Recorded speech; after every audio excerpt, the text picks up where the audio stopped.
It's an exciting day in the Evergreen State for 9-year-old Candy Rogers and all the kids who take part in Campfire Girls. We had a campfire mint sale every year. It was a big thing. That's what kept Campfire going.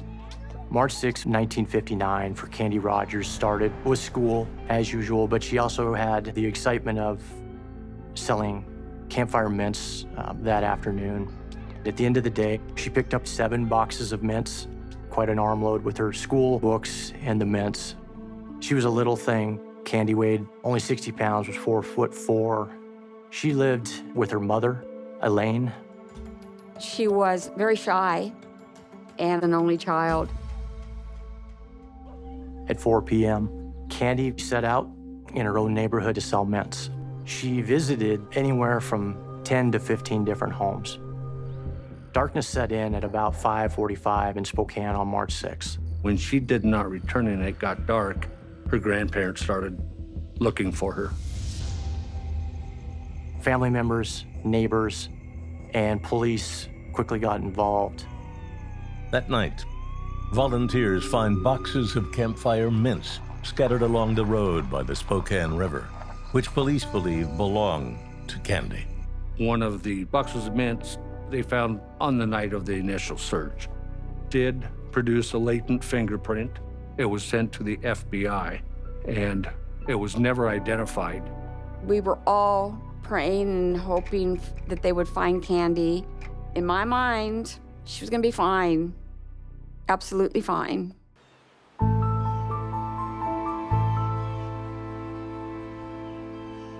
The search for Candy continues around the clock. Finally, 2 weeks after she vanished, 2 airmen who had gone hunting find a pair of girls' shoes in the woods. The police met up with those airmen, and they traveled to that site that night, and the shoes were found.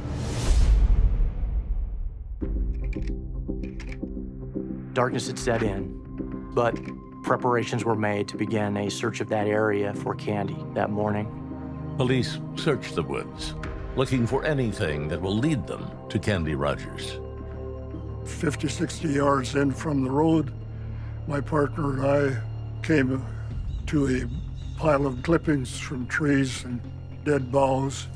As we moved around it, my partner all of a sudden said, "There she is." All we saw was a little kneecap of a child's sticking out of the brush pile. The police officers stand guard over what could be Candy's remains until detectives arrive. The condition she was found in, it would have affected the investigators. They shifted into high gear trying to find her killer. Cause of death was determined to be strangulation. There were obvious signs of sexual assault. They only had just so much that they could go on, and that's one of the frustrations that they obviously faced. Then the tips just started trailing off. There just wasn't a whole lot coming in.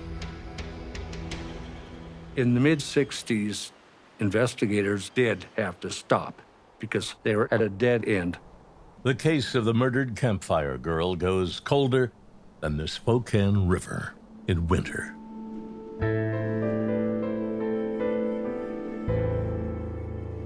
Four decades after the case goes cold, Candy's case gets new life and a new investigator who takes a fresh look at all the old evidence. She is the first to apply modern DNA to the investigation, determining, does DNA even exist on any of our evidence? The detective found that we had Candy's underwear in a mason jar. Being in a glass mason jar, this really preserved that DNA evidence. The Washington State Patrol Crime Lab found semen on her underwear and were able to get a strong DNA profile. That was huge as well.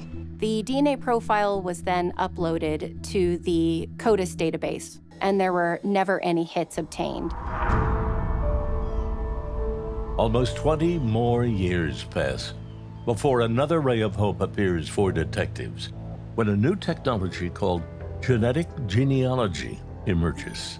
Genetic genealogy is the use of ancestry databases to build a family tree around the DNA obtained from the crime scene from the perpetrator who left behind their DNA. Since the crime lab does not do genetic genealogy, Brittany Wright needs to provide a whole new DNA sample to a private genealogy lab to do advanced testing. The sample was sent off to Othram in March of 2021. If this didn't work, this case was going to be done. It's Labor Day weekend, and my phone starts coming to life. I know this is Othram calling about Candy Rogers. They gave me 3 names over the phone. They were John Hoff, Terry Hoff, and James Hoff, all brothers who lived in Spokane and were now deceased. Genealogy can't differentiate between brothers. They all appear the same in a family tree. My next steps are to narrow it down to the one, and I want to do that through DNA. They're all 3 dead. John Ray Hoff appears to be the only one with any children. I called the youngest daughter first. I said I was a cold case investigator and looking for her help. So we went down to the detective building and met him. I compared Kathy's DNA profile to the perpetrator's DNA profile. Whoever left behind their DNA sample on Candy Rogers' underwear was also the father of Kathy. John Ray Hoff had a petty juvenile record. He enlisted early in the U.S. Army at the age of 17. He was stationed in Spokane at the time of Candy Rogers' homicide. John Ray Hoff was discharged from the Army dishonorably and bounced from odd job to odd job. He committed suicide in 1970. All signs point to John Ray Hoff. But there is a huge question hanging over the case. And the question is, who is Kathy's biological father? Kathy's mother had an affair while her husband was in Korea. The affair added uncertainty to the question of whether or not John Hoff was truly her biological father. The only way to resolve this is to exhume John Ray Hoff.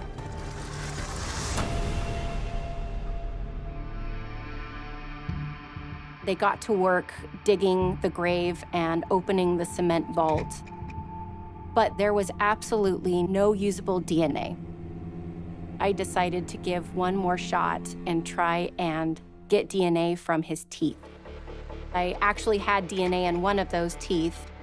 I was very, very excited. I ran that sample overnight. When I got to work, I ran to my computer and I opened up the software that analyzes the DNA profiles. It's October 1st of 2021. Brittany calls and says, "That's it, it's him." Finally, the clock stops. 62 years, 8 months, and I forget, 13 days. That clock finally stopped. I wanted people to know what my dad did. There's no making him pay for it. There's no punishment. But I'm going to expose him. I imagine Candy as a bright, bubbly, carefree kid who was living in a world without fear and only hope, where simple things made you happy and there really was nothing to worry about. What would she have been? What could she have done? She might have been a doctor. She could have been a great scientist. We'll never know that. Since the discovery of Candy's killer after 62 years, Joanne Poss and Kathy Baird have met and made a real connection. I haven't had anybody act like they know me. Like we'll never be able to get away from it. But me and Joanne are able to build a relationship out of this. We need to take care of each other. Good overcomes evil.